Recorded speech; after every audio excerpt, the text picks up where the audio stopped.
యేసయ్య నామమున మీకు వందనాలు తెలియపరుస్తూ ఉన్నాను. ప్రియులారా, ఈ దినం కొరకు దేవుడు సిద్ధపరిచిన వాగ్దానాన్ని మనం స్వాధీనపరచుకుందాం.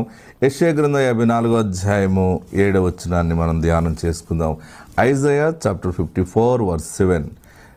నిమిషమాత్రము నేను నిన్ను విసర్జించి తిని గొప్ప వాత్సల్యముతో నిన్ను సమకూర్చెదను. ఆమేన్, హల్లెలూయా. ఎంత గొప్ప మాట ప్రభు మీకు ఇస్తున్నారు చూడండి.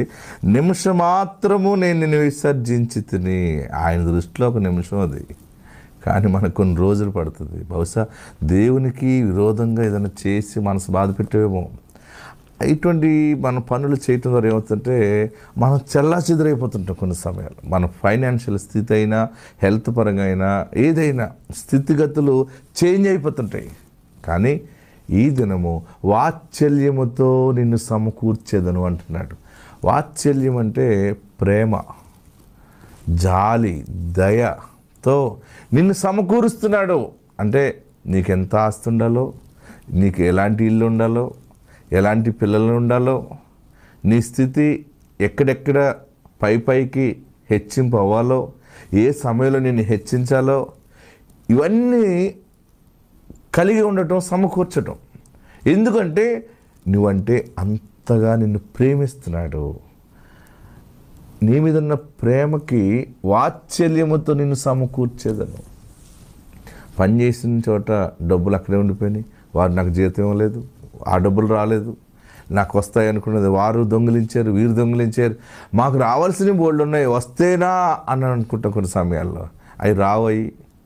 ఎందుకు ఇలాగ అయిపోతుంది? ఎక్కడికైనా వెళ్ళి ఎన్ని సమయాలు నాకు కష్టం అక్కడ ఉండిపోయింది, ఇక్కడ ఉండిపోయిందని ఏడుస్తున్నావు కదా.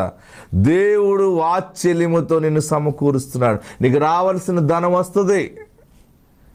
దొంగిలించిన ప్రతి ఒక్కరి దగ్గర నుంచి దేవుడు బలవంతంగా తెచ్చి నీ చేతికి అప్పగిస్తాడు.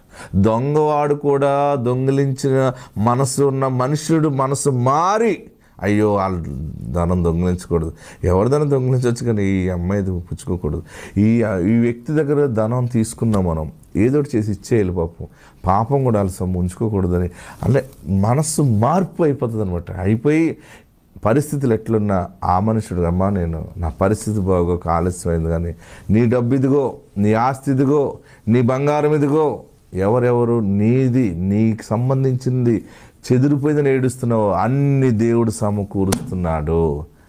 ఆమె నన్ను ముమ్మారు చెప్పండి. 1 2 3 దేవుడు సమకూర్చుతున్నాడు. ఎందుకంటే ఆయన నిన్ను ప్రేమిస్తున్నాడు.